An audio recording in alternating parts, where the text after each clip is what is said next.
Dear students, I welcome you once again to our Vision Institute's online platform for competitive exams.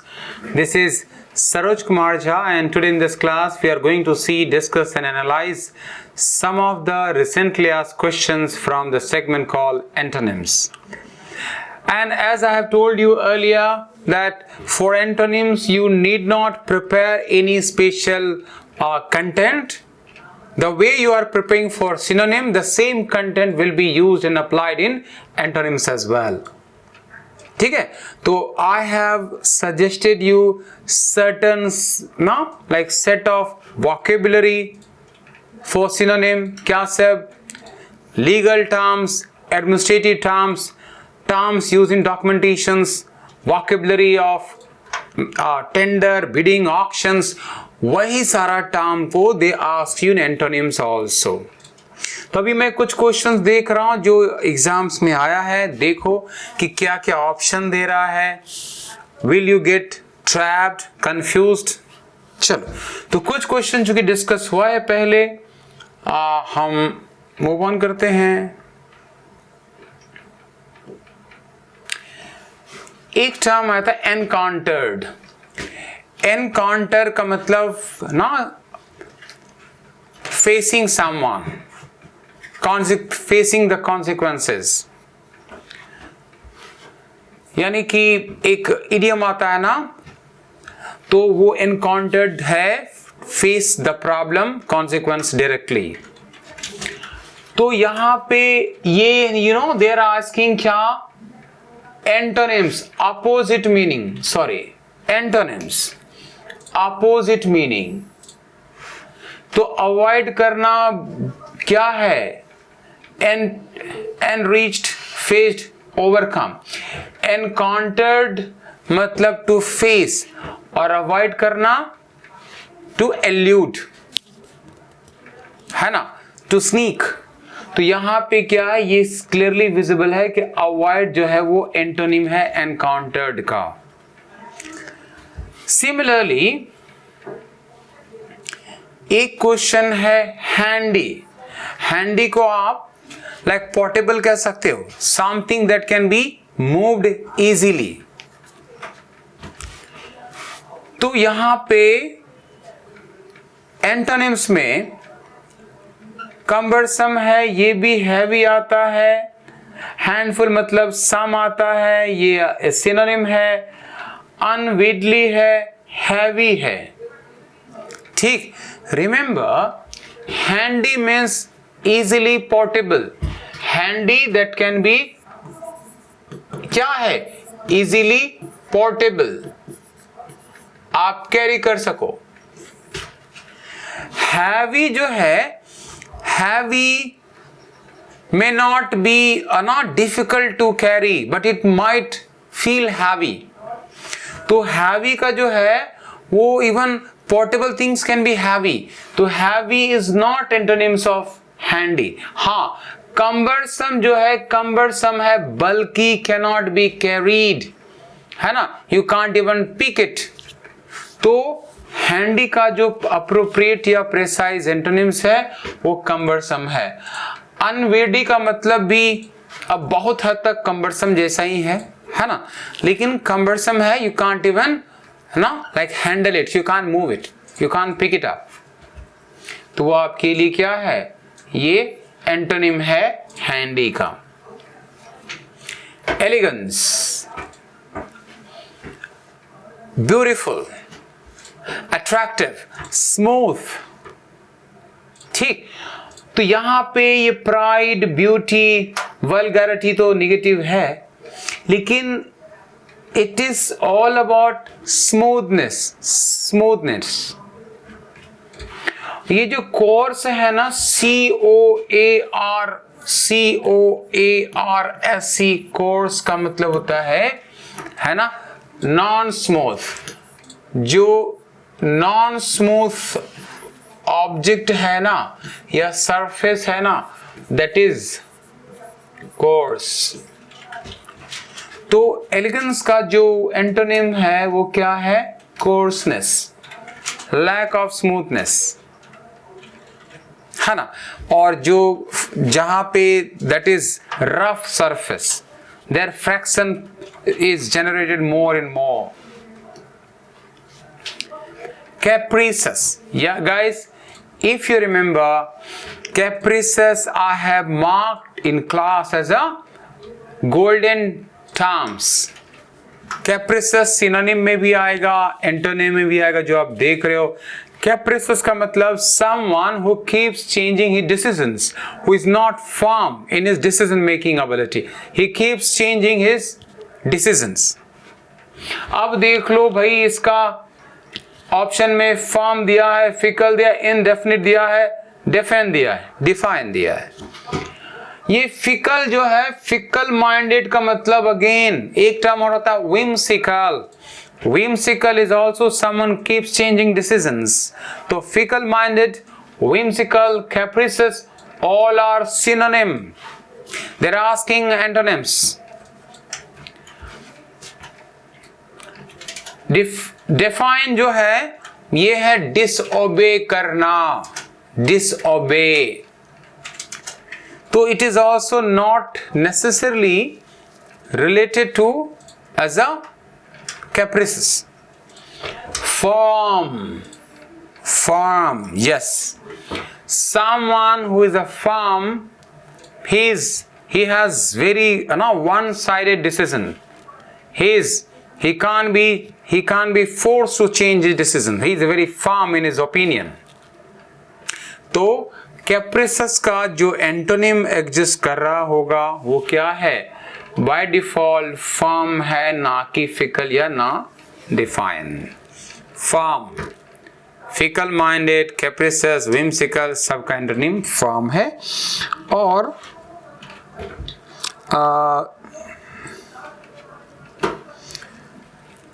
similarly,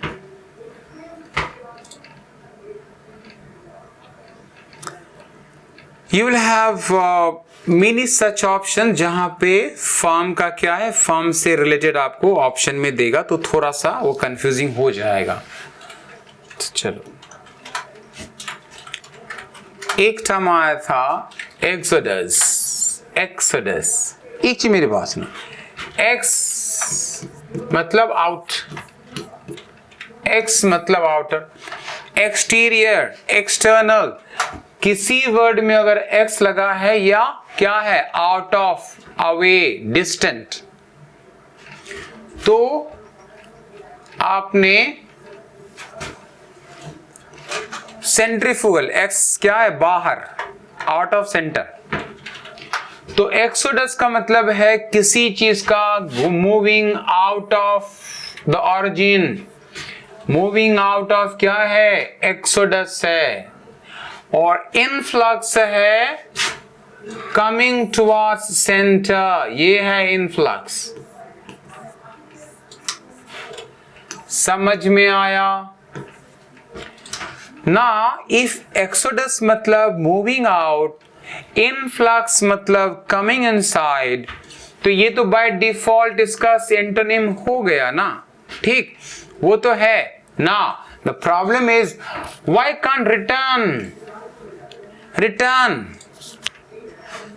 return का मतलब है कि their origin might be the same. Return है something like this, something started from here again coming back, ये है return. Influx may not necessarily be the origin from the same, maybe may not be originated from the same. Influx का origin कहीं और, coming from different sources to something.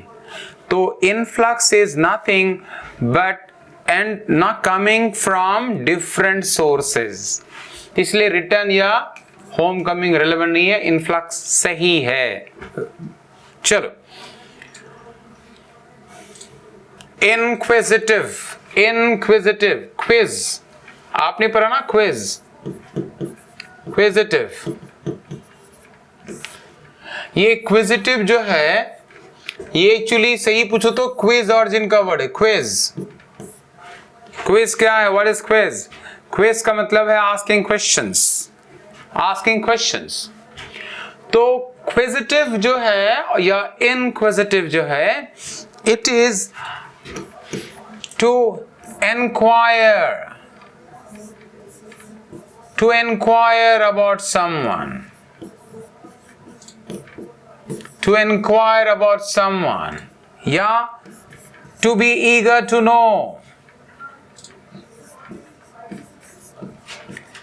eager to know about someone। ठीक से सुनो, inquisitive मतलब someone who is too eager to learn and know about someone else।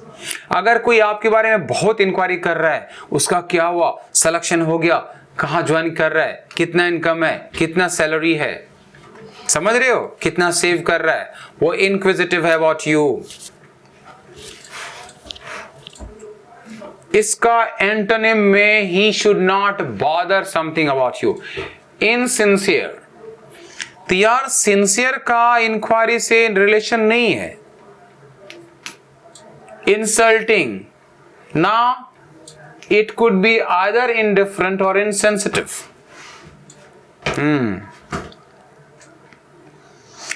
insensitive, indifferent बहुत ही similar है, identical terms है। इसी दोनों में से कुछ करेक्ट है, गेस करो क्या। इंक्विजिटिव जिसका मतलब इंक्वायरिंग अलॉट है, उसका एंटोनिम इनडिफरेंट है या इनसेंसिटिव है। इनसेंसिटिव है when he does something, when he reacts oppositely। ठीक, कॉन्ट्रास्ट में। मेरी बात सुनो, कोई परेशानी में है, किसी का लॉस हो गया, कोई फेल हो गया, when you celebrate तो आप क्या हो, आप इनसेंसिटिव, आप ठाका मार रहे हो, हंसी कर रहे हो, मजाक कर, मस्ती कर रहे हो, you are insensitive। इनसेंसिटिव, ठीक। और इनडिफरेंट है, doesn't even incite feelings in him। मैं काम कर रहा हूं, कोई बोला कि अच्छा पता है वो फेल हो गया, so what, it doesn't make any difference to me। तो मैं हूं इनडिफरेंट। दूसरा, वो फेल हो गया, ओ वाह बढ़िया हुआ, ही सेलिब्रेटिंग, वो इनसेंसिटिव है। तो भाई अगर आपके बारे में कोई इंक्विजिटिव है, यानी he wants to know more about you, he is eager to learn about you, and indifferent, he doesn't bother anything about you। क्या हो रहा है आपके लाइफ में, I am not bothered। समझ में आया? तो इसीलिए इंक्विजिटिव का जो प्रॉपर एंटोनिम होगा वो इनडिफरेंट होगा, ना कि इनसेंसिटिव। क्लियर? आगे बढ़ते हैं।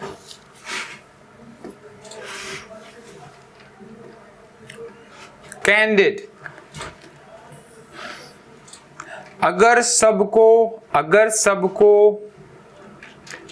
पीडीएफ मिला है ना अविजन के बुक से, या मैंने जो क्लास में देता हूं, उसमें कैप्रिसस भी दिखेगा, कैंडिड भी दिखेगा।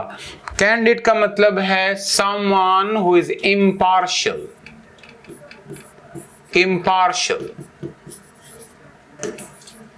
Someone who is impartial is candid। तो इसका एंटोनिम देखो क्या है, outspoken, frank, devious, disgust।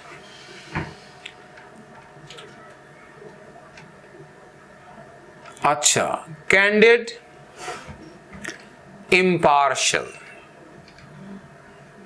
या इम्पार्शियल है और ऑनेस्ट है, ट्रस्टवर्दी है।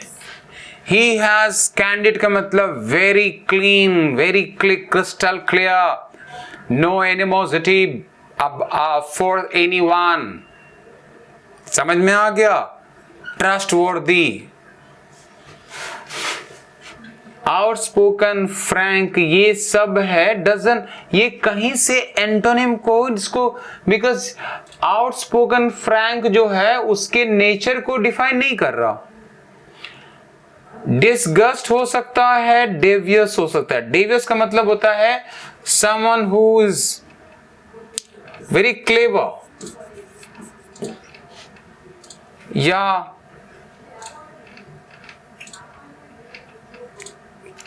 ठीक है,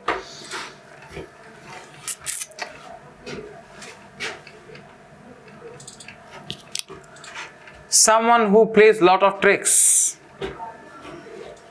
someone who make conspirations। तो disgusting जो है, it might look bad, may not be pleasant। तो ये लेकिन ये कैंडिड या ऑनेस्ट का एंटोनिम्स नहीं है। हाँ, डेवियस जो है someone who plays lots of tricks, who is a clever, ठीक। हाँ, ये डेवियस जो है ये एंटोनिम है कैंडिड का, बिकॉज वो इम्पार्शियल है, ट्रस्टवर्दी है, and this guy creates trick. तो ये उसका क्या है, सिनोनिम है।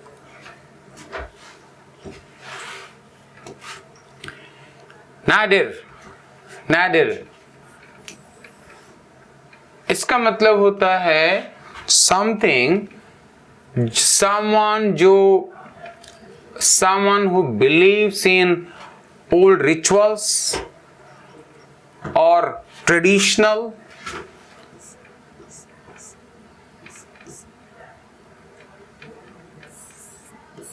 archaic,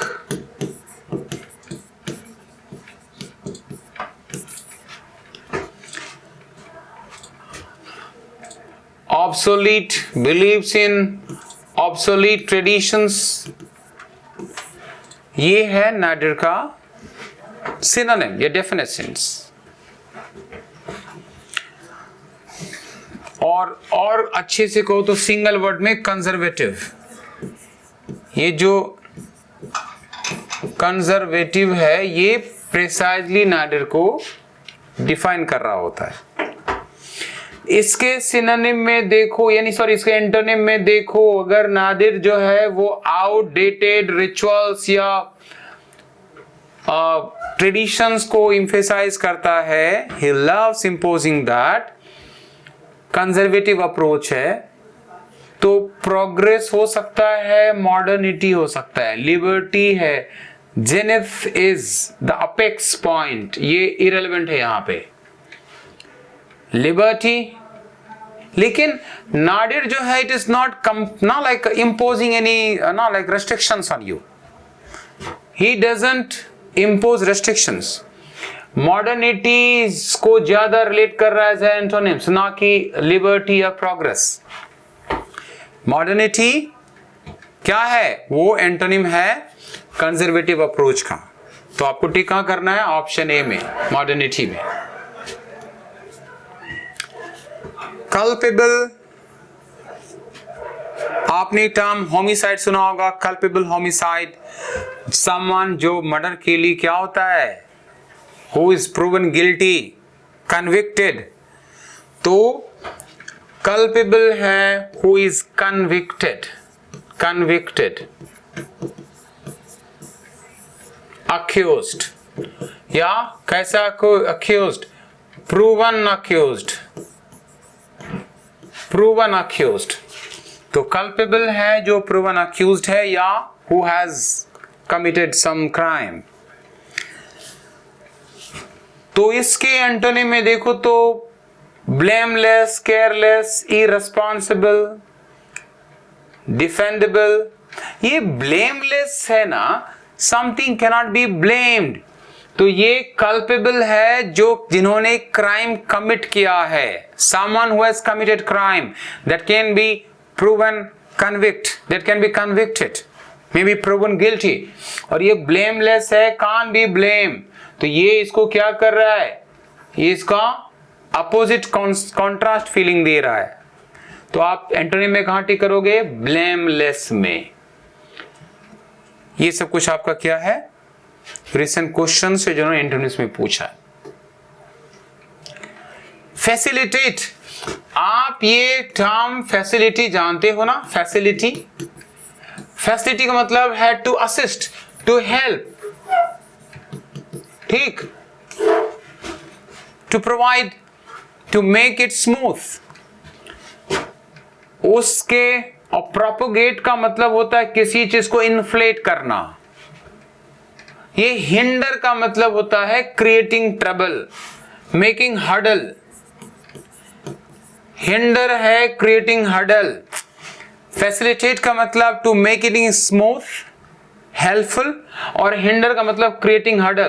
तो ये इसको क्या कर रहा है, कॉन्ट्रास्ट कर रहा है। आप कहां टिक मारोगे, हिंडर में। तो फैसिलिटेट के एंटोनिम्स में आप हिंडर में टिक मार के आंसर सही हो जाएगा, कुछ अलग नहीं करना है। क्रिटिसाइज, ये कमांड है, रिकमेंड, ये रिकमेंड है, ये केवल कमांड है। क्रिटिसाइज आप जान रहे हो, टॉकिंग, किसी के बारे में नेगेटिव बात करना। और कमांड का मतलब, कमांडेबल का मतलब है to appreciate, to appreciate.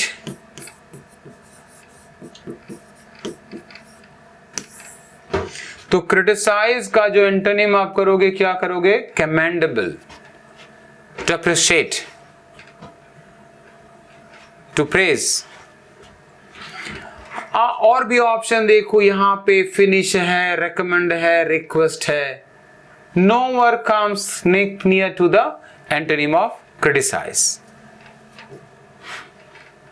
Conformity, conformity, ये कंफर्म, सर्टेनिटी है।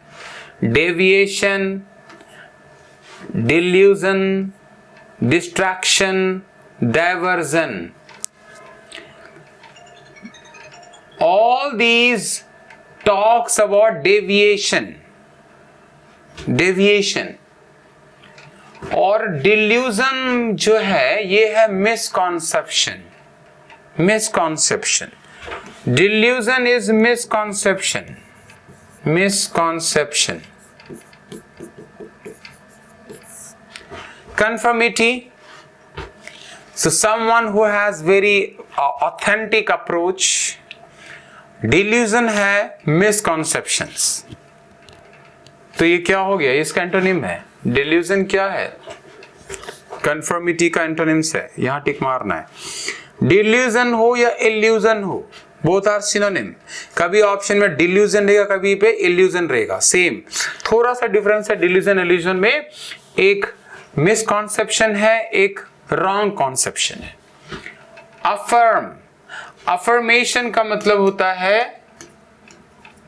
एक्नॉलेजमेंट, एक्नॉलेज करना, acknowledgement, to accept, to grant your consent, consentment. समझ रहे हो ये चीज। तो इसका एंटोनिम देखो, तो अगर आप किसी चीज को अफर्मेशन दे रहे हो, एक्नॉलेज कर रहे हो, तो उसको क्या कर रहे, ये रिफ्यूज कर रहा है। negate, neglect, avoid। सुनो, avoid is to escape, और ये क्या है, refuse is saying no। तो ये एंटोनिम है, वेरी क्लियरली विजिबल है अफर्मेशन का, रिफ्यूजल। एक लास्ट में क्वेश्चन था autonomy. You might have seen autonomy mostly for states, है ना। Autonomy is liberty, autonomy is mostly semi liberty. तो when a country or when a state or when an organization given semi liberty or freedom to compile their own rules and regulations, वो कहलाता है autonomy। कई बार education institutions को autonomous consider किया जाता है। तो इसका antonym slavery, subordinate, dependence, submissive. Check करो, ऑटोनॉमी है फ्रीडम, तो स्लेवरी क्या है, विजिबल एंटोनिम्स है ना। तो without looking at any option आप कहां टिक करोगे, स्लेवरी में। they have no freedom at all, they have nothing to decide, they are completely dependent। तो these are the some of the antonyms का term जो एग्जाम्स में आया था, एसएससी सीजीएल के एग्जाम्स में। तो I will keep again insisting you, keep working on the lists and sheets that we have recommended, keep working on that. ठीक है. Coming classes में I will be working on miscellaneous questions of fill in the blanks का and closed test, because SSC के exam में closed test से 5 questions रहता है. We have to work more on fill in the blanks and closed test. Till then, thank you very much for your time. Keep watching. I will come up with another video very soon. Have a great day.